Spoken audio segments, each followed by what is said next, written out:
saya. Aba. O, iba namang happenings to.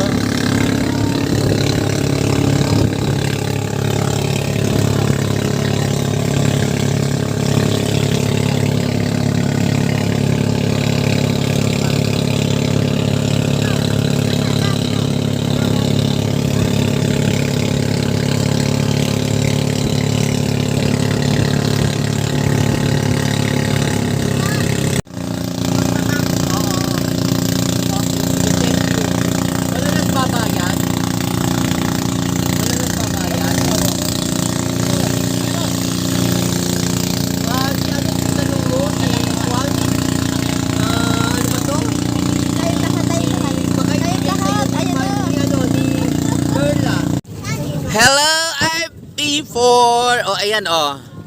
Mas maganda pala pag ganito. Day Susan. Tingnan mo ito, sa ano to eh. Ang tinatawag nila nitong Little Boracay sa Batangas.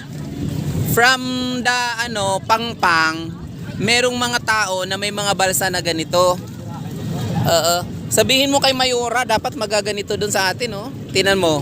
Ang rental nila dito sa bawat balsa, 4,000 o 450 isa. Kung may magpapasimuno, mas maganda pa yung ano natin dyan, sandbar dyan. Wala lang may pasimuno kasi. Pumupunta doon, bangka. Tingnan mo to, mas pino yung buhangin ng sandbar dyan sa atin kaysa sa dito. Kaya lang walang nakaka-idea na ganito. Mas maganda ang nagiging idea nila kung merong balsa na ganito. Hinihila lang doon ng bangka. Sabihin mo kay Mayora, mas maganda to. Malaking bagay na maibibigay ito sa munisipyo.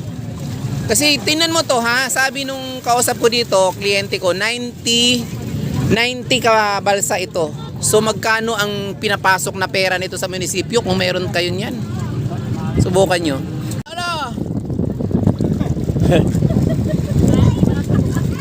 Natakot talagang maano.